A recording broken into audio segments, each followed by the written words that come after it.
Hello there, ladies and gentlemen. Welcome to the 4th episode of our Clone podcast. Before we begin, I want to thank you for all the feedback you've been giving to this channel. If you don't want to miss the next episode, be sure to subscribe, and let's get started. Today's lineup is a bit different from usual.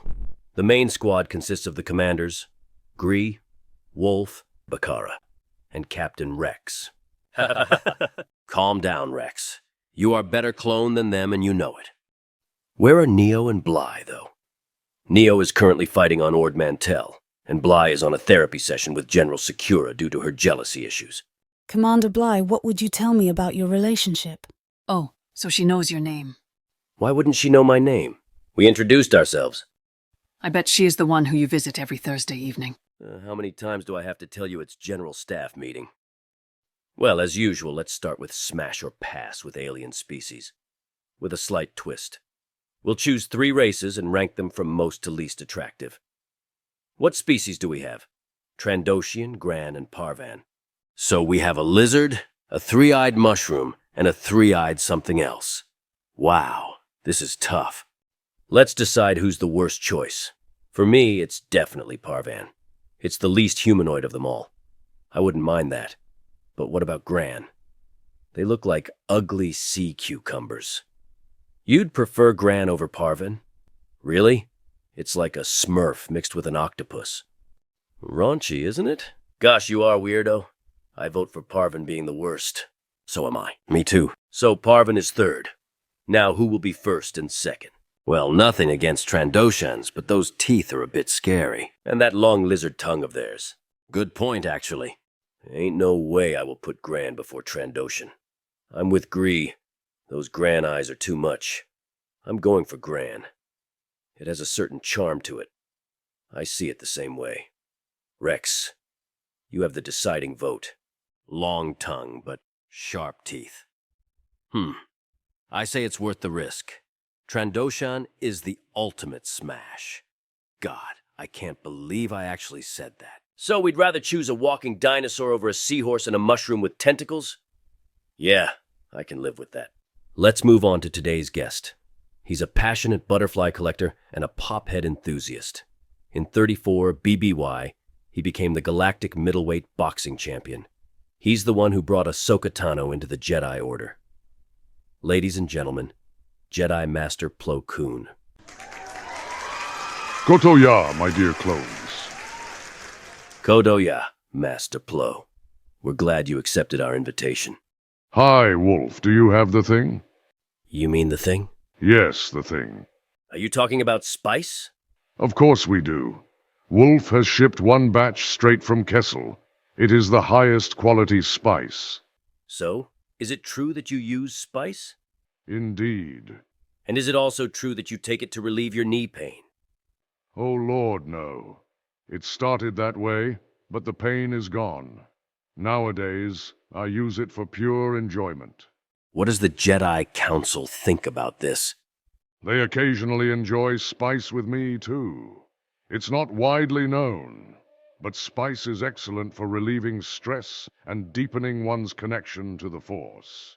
So, every Thursday, we have group meditations with spice inhalation. Cool. Besides, spice isn't as bad for your health as many people think. Death sticks are much worse. You heard him, kids. Don't use death sticks. Use spice instead. What in Darth Revan was that? Paid advertisement for General Kenobi's anti-death stick campaign. So even General Kenobi promotes spice? That's right. The only one who doesn't join us in spice is General Skywalker. Why? He's already addicted to that darn Lego. Everyone is afraid of the chaos that would ensue if he added spice into the mix. You're not the first to mention it. It is getting out of hand. Skywalker! Master Plo, how can I help? Why is my bedroom filled with Lego sets? Well, that's simple. Mine is already too full. But that's not my problem. Either those sets disappear or they burn. But where should I put them? I don't know, but my room is not a storage facility. Where should I put them? Skywalker. Yeah, we've already scheduled an intervention. The sooner the better. Let's go back to the beginning.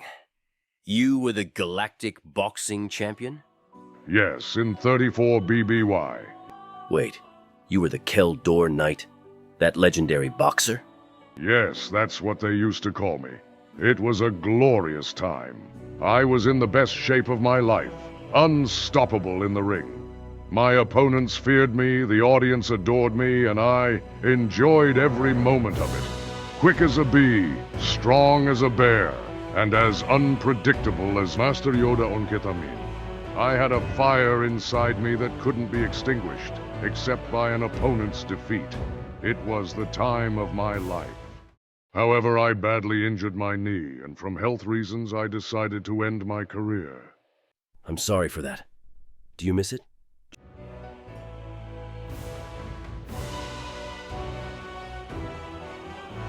General Plo? I apologize. Yes, I do miss it. But the Force had other path for me. Let's move on. The Ahsoka Series Finale came out, and I think I speak for all of us when I say it's one of the better executed Star Wars projects Disney has made. It has some issues, but it was overall a really good show. So let's review it. We will start with the positives. Master Plo, what do you think? The characters were the best part of this series.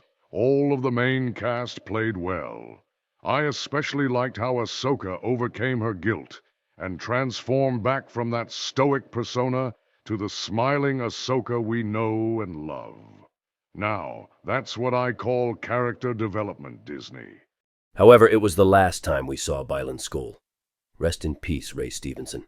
What an awesome last performance. Indeed. It's sad, but he's with the Force now. Yes, the characters were great. But do you know which one they completely messed up? Here we go again. Captain Rex. What the hell was that?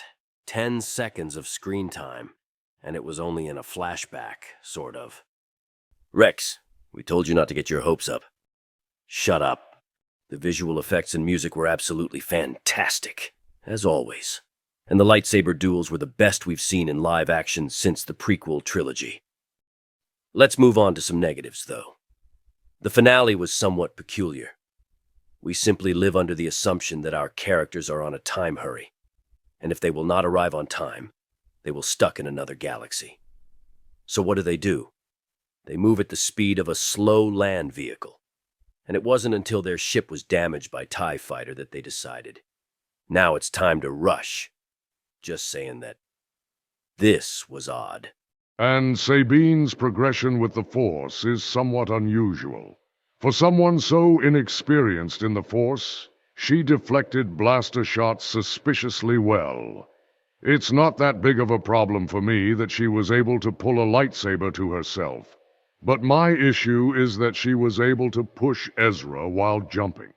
That is too fast a progress as far as I'm concerned. What bothers me more is that there were quite a few somewhat unnecessary storylines that ultimately led nowhere. Like Marok being useless for the story, or Jason Syndulla's Force sensitivity. I don't mind them being in the series, but the time spent on them could have been used for better development of the main story. But that's just my opinion. Overall, I'd give it a 7.5 out of 10. But write in the comment down below, what do you think about Ahsoka series, our dear viewers? And let's end this episode with a spicy story. Master Plo, do you have any? Have Wolffe ever told you what happened when we celebrated the destruction of the Malevolence? General, I think this isn't... No, General, just tell us. Wolffe usually doesn't talk about his personal life.